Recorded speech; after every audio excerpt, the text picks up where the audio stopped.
ഞാനിന്ന് ദുരന്തറിൻ്റെ second part കാണാൻ പോയിട്ടുണ്ടായിരുന്നു. Dhurandhar the revenge. മക്കളെ, അന്യായ തിയേറ്റർ എക്സ്പീരിയൻസ് ആയിരുന്നു, പറയാതെ വയ്യ. കാരണം ദുരന്തർ ഞാനിത് ആദ്യം കാണുന്നത്, ഫസ്റ്റ് പാർട്ട് കാണുന്നത് ഞാൻ ഡിസംബറിൽ തിയേറ്ററിലാണ്. അന്ന് ഞാനിത് കാണുമ്പോൾ തന്നെ, അതായത് ഇങ്ങനെ ഈ ഒരു സ്പൈ വേഴ്സ് ചെയ്തിട്ടുള്ള, ഇപ്പോൾ സ്പൈ യൂണിവേഴ്സ് പോലും നമുക്ക് ബോളിവുഡിലുണ്ട്. അപ്പോൾ അതിൽ നിന്നൊക്കെ വേറിട്ടിട്ട് വേറൊരു രീതിയിൽ പോയൊരു സിനിമയായിരുന്നു ദുരന്തറിൻ്റെ ഫസ്റ്റ് പാർട്ട്. അന്നത് അതിൻ്റെ 3.5 മണിക്കൂർ എന്തോ ലെങ്ത്തുള്ള പടം ഞാനത് തിയേറ്ററിൽ എൻജോയ് ചെയ്തിട്ടുണ്ടെങ്കിൽ എനിക്ക് ഇപ്പോഴും നല്ല ഓർമ്മയുണ്ട്. അപ്പം അന്ന് ഞാനിതിൻ്റെ അതിൽ ഒരു ചെറിയ രീതിയിൽ ടീസ് ചെയ്തിട്ടുണ്ടായിരുന്നല്ലോ സെക്കൻഡ് പാർട്ടിനെ കുറിച്ചിട്ട്. അപ്പോൾ തന്നെ ഭയങ്കര എക്സൈറ്റഡ് ആക്കിയിട്ട് എങ്ങനെ പടം വരുന്നത്. അപ്പോൾ സിനിമയെ കുറിച്ച് പറയാം. ഈ സിനിമയും ഒരു 3.5 മണിക്കൂറിന് മേലെ, 3.75 അല്ല, 3 മണിക്കൂർ 50 മിനിറ്റോളം ലെങ്ത്തുള്ള ഒരു സിനിമയാണ്. ഭയങ്കര ലെങ്ത്താണ്. പക്ഷെ ആ ലെങ്ത്ത് നിങ്ങൾക്ക് ഫീൽ ചെയ്യില്ലടാ. നമുക്ക് ഈ ലാഗ് എന്നുള്ള പരിപാടി ഉണ്ടല്ലോ, അത് ആ ഒരു സിനിമയുടെ ലെങ്ത്തുമായി ബന്ധപ്പെട്ടല്ല. ഇപ്പോൾ ഞാൻ പറയട്ടെ, ഒരു 1.5 മണിക്കൂറുള്ള സിനിമ പോലും അത് പ്രസൻറ്റ് ചെയ്യുന്ന രീതിയിൽ ലാഗ് വന്നിട്ടുണ്ടെങ്കിൽ നമുക്ക് ലാഗ് തോന്നാം.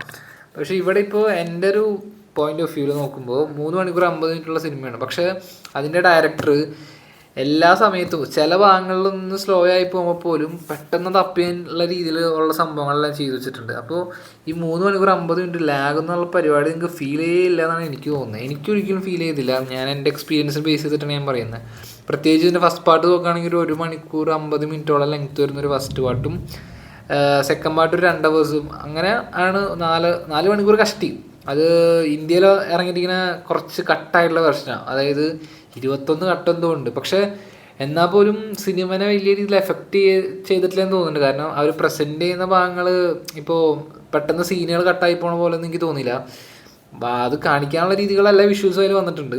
പിന്നെ ഡയലോഗ്സ് മാത്രം ചില സമയത്ത് മ്യൂട്ടായിട്ടുള്ളൂ. പക്ഷേ മൊത്തത്തിൽ ഈ സിനിമ നോക്കുകയാണെങ്കിൽ ആ ദുരന്തർ എന്ന് പറഞ്ഞാൽ ഒരു ക്യാരക്ടറിനെ രൺവീർ ഇങ്ങനെ കൊണ്ടുപോകുന്ന ഒരു രീതിയുണ്ട്. ഇപ്പോൾ ഫസ്റ്റ് പാർട്ടിൽ കണ്ടത് മെയിൻ ക്യാരക്ടറായിട്ടുള്ള, അതായത് സ്പൈ ആയിട്ടുള്ള ആ ഒരു ക്യാരക്ടറിനാണ് നിങ്ങൾ ആ ഫസ്റ്റ് പാർട്ടിൽ നിങ്ങൾക്ക് കാണാൻ പറ്റുന്നുണ്ടാവുക. പക്ഷേ സെക്കൻഡ് പാർട്ടിലേക്ക് വരുമ്പോൾ കുറച്ചും കൂടി അയാളുടെ കുറച്ച് പാസ്റ്റിനെ ബേസ് ചെയ്തും, അപ്പോൾ അവിടെ കുറച്ചും കൂടി ഇമോഷൻസിന് കുറച്ചും കൂടി വാല്യൂ ചെയ്യുന്നൊരു രീതിയിൽ കൂടി പോകുന്ന ഒരു ക്യാരക്ടറായിട്ടാണ് ദുരന്തറിനെ കാണിക്കുന്നത്. അതാണെങ്കിലും എക്സ്ട്രീം ആയിട്ടുള്ള വയലൻസ് ആണെങ്കിലും, അതായത് പല ഫേസിൽ കൂടി കടന്നു പോകുന്ന ഒരു ക്യാരക്ടറായിട്ടാണ് ദുരന്തർ ഈ സെക്കൻഡ് പാർട്ടിൽ കാണിക്കുന്നത്. അതിൽ രൺവീർ സിങ്ങിനെ സമ്മതിക്കാതെ, കാരണം പുള്ളി ആ ഒരു ഫേസ്, അതായത് ഇങ്ങനെ പല രീതിയിൽ കാണിക്കുന്നത്, അത് ഫിസിക്കലാണെങ്കിൽ പോലും അത് അയാളുടെ ഫിസിക്ക് ഭയങ്കര രീതിയിൽ നിങ്ങൾക്ക് വ്യത്യാസം കാണാൻ പറ്റുക. അത് അയാളുടെ പാസ്റ്റിൽ ഉള്ളതല്ല ഇപ്പോഴത്തെ മീൻസ് പ്രസന്റുള്ള രീതിയിൽ കാണാൻ പറ്റുക. അപ്പോൾ അതുപോലും അയാൾ ഫിസിക്കലാണെങ്കിലും പിന്നെ ക്യാരക്ടറിനുള്ള രീതി, അത് മൊത്തത്തിൽ അഡാപ്റ്റ് ചെയ്ത രീതിനെ നല്ല ഭംഗിയായിട്ടുണ്ട്. പിന്നെ ഈ ഒരു ആദ്യത്തെ തരണം സമ്മതിക്കാതെ മക്കളെ. കാരണം ഒരു സിനിമ അത് സ്റ്റോറി എഴുതി അതിൻ്റെ സ്ക്രീൻ പ്ലേ ചെയ്ത് അത് ഒരു ഡയറക്റ്റ് ചെയ്യുമ്പോൾ, ഇത് മൂന്നും കൂടി ഒരാൾ ചെയ്യുമ്പോൾ ഭയങ്കര ബുദ്ധിമുട്ടാണ്. പക്ഷേ പുള്ളി അത് ഭംഗിയായി ചെയ്തിട്ടുണ്ട് അതിൽ.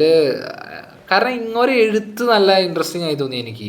ഡയലോഗ്സ് ആണെങ്കിൽ പോലും തിയേറ്ററൊക്കെ ഇത് എന്താ പറയുക, ആൾക്കാരൊക്കെ ഇങ്ങനെ കയ്യടിക്കുക. നല്ലൊരു ഓഡിയൻസിനൊപ്പമാണ് ഞാൻ കണ്ടത്. ഞാനിങ്ങനെ കേരളത്തിൽ നിന്ന് വിട്ടിട്ട് ഇത്രയും നല്ലൊരു, ഞാൻ പ്രത്യേകിച്ച് കേരളത്തിന് പുറത്ത് നിൽക്കുക. അപ്പോൾ അങ്ങനെ നല്ല ഓഡിയൻസ് എനിക്കതൊന്നും കിട്ടാറില്ല. പക്ഷേ ഈ സിനിമക്ക് എല്ലാവരും ഭയങ്കര ആക്റ്റീവ് ആയിരുന്നു. ഓഡിയൻസൊക്കെ പോലും പല സീനുകൾ വരുമ്പോൾ അവർ നല്ല രീതിയിൽ ചിയർ ചെയ്യുക, അല്ലെങ്കിൽ അതായത് അത് ആ ഡയറക്ടറിൻ്റെ കഴിവ് തന്നെയാണ്. പുള്ളി ഓരോരോ സീനുകളിൽ, അതായത് ഇത് ഓഡിയൻസിന് സെറ്റാവും എന്നുള്ള രീതിയിൽ വെച്ച കുറേ സംഭവങ്ങളൊക്കെ ഉണ്ട്. അതൊക്കെ വർക്കായിട്ടുണ്ട്.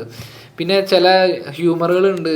അതായത് ഭയങ്കര സീരിയസ് ആയ പടമൊന്നുമല്ല, പക്ഷെ വയലൻസും ഉണ്ട്, അടിയുണ്ട്, എല്ലാം കൂടി ചേർന്നിട്ടുള്ളൊരു ഭയങ്കര വലിയൊരു പാക്കായിട്ടുള്ളൊരു സിനിമയാണ് സംഭവം. പാട്ടുകളാണെങ്കിലും അയ്യോ, ഇതിൻ്റെ മ്യൂസിക് ചെയ്ത് പുള്ളിനെ കാണുകയാണെങ്കിൽ നമിക്കണം. കാരണം ഇതിൻ്റെ ഫസ്റ്റ് തൊട്ട് ഇത്രയും വലിയ ഡ്യൂറേഷനുള്ള ഈ സിനിമനെ വലിയ ബോറടിപ്പിക്കാത്ത രീതിയിൽ കൊണ്ടുപോകാനായിട്ടുള്ള മെയിൻ റീസൺ അതിൻ്റെ മ്യൂസിക് സെക്ഷനാണ്. വ്യത്യസ്ത രീതിയിലുള്ള മ്യൂസിക്സ്, അതായത് ചില സമയത്ത് ഭയങ്കര എന്താ പറയുക, പലതരത്തിലുള്ള മറ്റേ സൗത്തും വെസ്റ്റേണും അങ്ങനെ പല പല ടൈപ്പ് മ്യൂസിക് ഇങ്ങനെ കമ്പൈൻ ചെയ്ത് ഫ്യൂഷൻ ചെയ്തിട്ട് അങ്ങനെ ബാക്ക്ഗ്രൗണ്ട് സ്കോറൊക്കെ എക്സ്ട്രീം മറ്റേ EDM ഇട്ട് അടിക്കുന്ന രീതിക്കുള്ള അങ്ങനെ സംഭവം ഒന്നുമല്ല. പക്ഷെ ഒരു വ്യത്യസ്ത സംഭവം. പിന്നെ ഇതിലും ഈ റെട്രോ സോങ് വെച്ചുള്ള പരിപാടിയൊക്കെ ഉണ്ട്. പക്ഷെ അതൊക്കെ ഭയങ്കര രീതിയിൽ വർക്കായിട്ടുണ്ട്.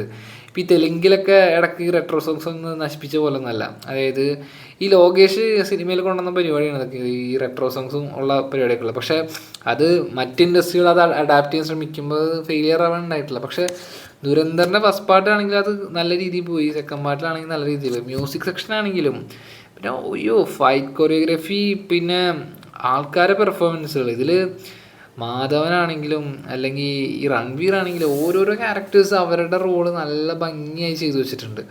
ഒരു സിനിമ എന്നുള്ള രീതിയിൽ നിങ്ങൾ കാണാൻ പോയിട്ടുണ്ടെങ്കിൽ നിങ്ങൾക്ക് നല്ല രീതിയിൽ അത് എൻജോയ് ചെയ്ത് കാണാൻ പറ്റുന്ന ഒരു സിനിമയാണ് ദുരന്തർ.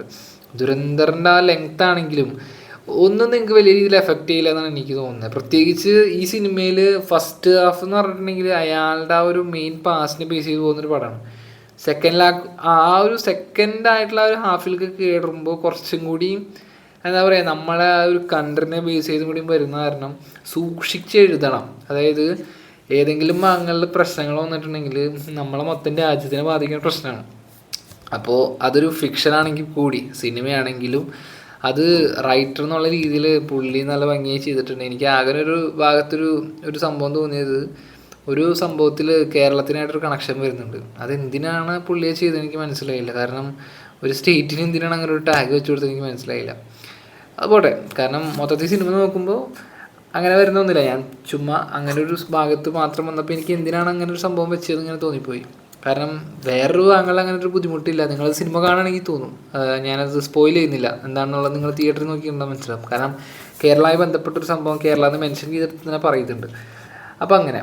പക്ഷേ എന്നിരുന്നാൽ പോലും പൊളിറ്റിക്സ് ആണെങ്കിലും അത് മാനേജ് ചെയ്ത രീതി നല്ല രസമായിട്ടുണ്ട്. പ്രത്യേകിച്ച് നമ്മുടെ രാജ്യത്തെക്കുറിച്ച് വരുന്ന ഡയലോഗ്സ് ആണെങ്കിലും സീനുകളൊക്കെ ആണെങ്കിലും ഭയങ്കര രീതിക്ക് വർക്കായിട്ടുണ്ട്. എല്ലാ ഓഡിയൻസും ഭയങ്കര ചിയറിങ് ആയിരുന്നു.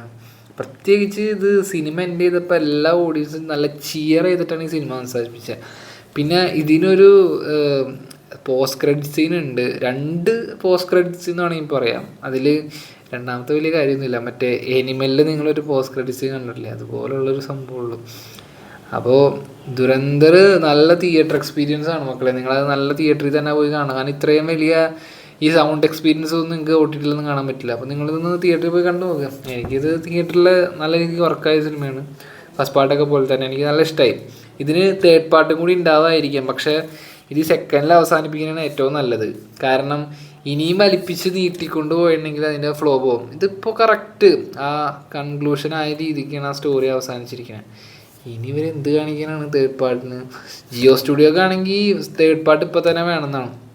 ഇപ്പോൾ ഇതിൻ്റെ ഡയറക്ടർ പറഞ്ഞിരിക്കുന്നത് അങ്ങനെ ഒരു സംഭവം വരികയാണെങ്കിൽ തന്നെ ഒരു 3-4 കൊല്ലമൊക്കെ കഴിഞ്ഞ് പയ്യെ സബ്മിറ്റ് ചെയ്യുന്നതാണ്. ആക്ച്വലി അങ്ങനെ ഒരു സ്കോപ്പ് പോലും കാണുന്നില്ല. കാരണം കഥ കറക്റ്റായിട്ട് എൻഡായി. ഇനി എന്താണ് കാണിക്കാൻ പോകണമെന്ന് അറിയാൻ പാടില്ല. അപ്പോൾ ഇതാണ് ദുരന്തർ. അപ്പോൾ നിങ്ങൾക്ക് കണ്ടിട്ട് എന്താ തോന്നിയത് ഈ സിനിമ കണ്ടിട്ട്? എന്താണെന്നുള്ളത് കമൻ്റായിട്ട് രേഖപ്പെടുത്തും. അപ്പോൾ ബൈ, നെക്സ്റ്റ് വീഡിയോ കാണാം.